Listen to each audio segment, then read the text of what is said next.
Hello everyone. Welcome to RPG DIY, your channel for all things tabletop gaming. I'm Jay and welcome.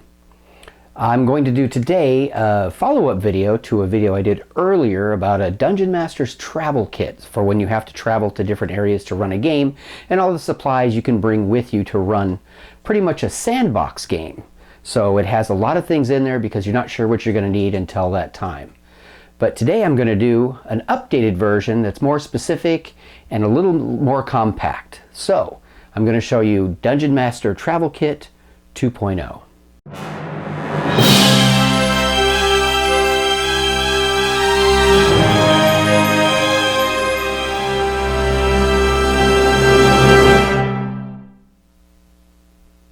As I've mentioned before, I'm a rehabilitation counselor and I use Dungeons and Dragons in my work, actually called dialectic roleplay therapy, to help people work through social situations that they may never have encountered before and find a way to work through them using the roleplay aspects of the game.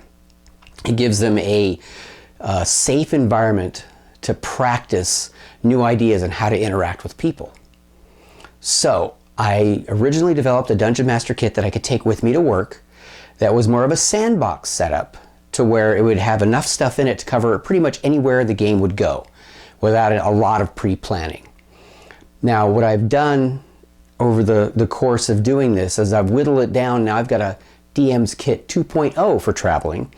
It's a little smaller, more compact, has some different elements than the original and not nearly as much, and it leaves space in the kit to add whatever you need for the ongoing adventure that you're running at the time. So let me show you Dungeon Master's Travel Kit 2.0. So here's the kit. As you can see, it's pretty compact. It's got everything I need in it to run a game. So I have the player characters, figures, and accoutrements for the figures that are in the game at the moment. Here's another box containing some of the creatures I'm going to use, not all. This is also my dice box that I built. I'll show you real quick. Put my pencil in there.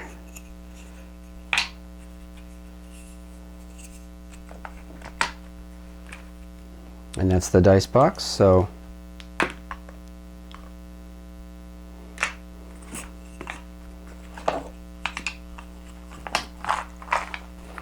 that.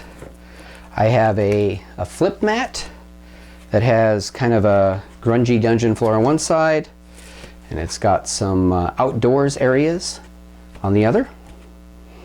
I also have this, very similar. I got this idea from Professor Dungeon Master for his terrain. He likes to use his UDT, Ultimate Dungeon Terrain. This is just a wood floor because I have the actual dungeon floor stuff in a separate deal.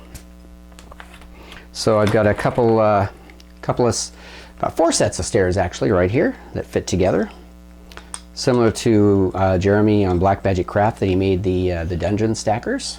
These are made with the Dollar Tree Jenga game. I've got some of my larger figures, the Zombie Beholder. This is all for the game that I'm running them through right now. It's not a pre-printed module. It's one of my own.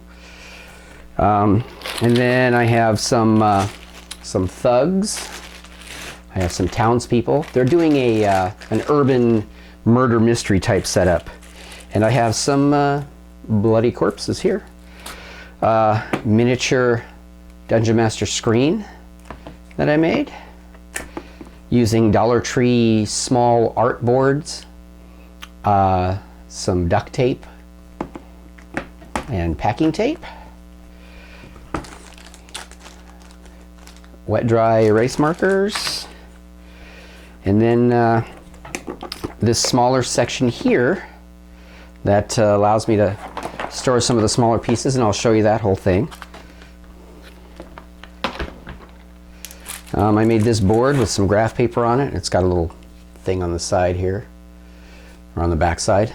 That way I can draw out, instead of instead of laying out the entire dungeon, which I usually don't have room, I can draw the basic corridors and stuff, and then when they get to an actual room, then I'll go to a full-sized room setup.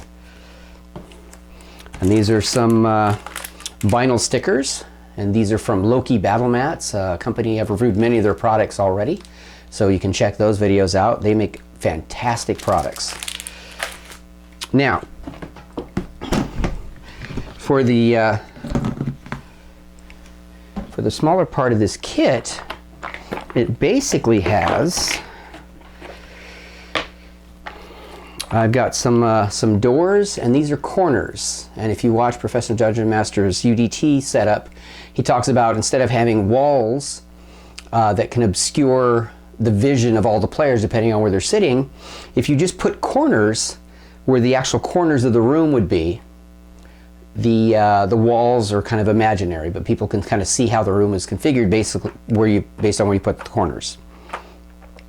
I have these. I did a video on how to make these. They're 2D walls. And what I use these for is if I am going to show a corridor where, say, a trap is sprung or they get into an encounter, I can put these down as the walls of the corridors.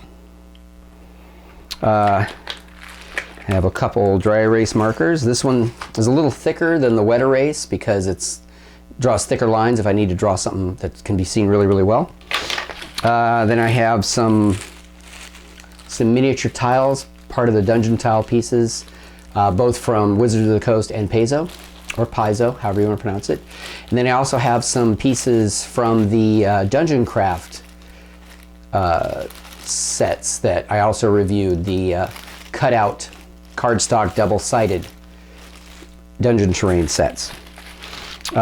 These are for my cavern walls, and what these are molds from a train set mold for a riverbed done in resin, but I lay them out in a line and I can make a cavern using the laid out dungeon floor. These are some more of the Dungeon Craft pieces. I have some outdoor stuff. I have some buildings that have interiors. Here's a large fountain or a large pool tile from the Wizards of the Coast dungeon tiles. And then I have these, which are the tiles from Roll for Initiative that link together. These are a couple more of the Dungeon Craft cutout tiles. So with these, I can make however big a floor I want, like this. These are wet and dry erase. They're two-sided, pretty much the same thing on both sides. But I can just use one and make just the room, or I can lay them out and make the quarters that way. But what I can also do is put out a big dungeon floor, and then like I said before, with the corners, I can lay them out like this to show how big the room is without actually having walls that obscure the vision of whoever's trying to look. And like I said, for a hallway, I can lay it out and then put these down to show, say, an intersection or a T-section, especially if there's going to be an encounter. If there's not going to be an encounter, I don't need to lay out anything. But this will let them know where the halls are. Now, flipping this over, because this is the two sides, flipping it over on this side, I have some of the smaller pieces. I've got some more of the dungeon tiles that I can lay down. These are mainly from the Wizards of the Coast set. I have some larger doors, even though I have the actual 3D doors in the other side. These work great for the really, really large doors that have both one side with it closed and another side with it open.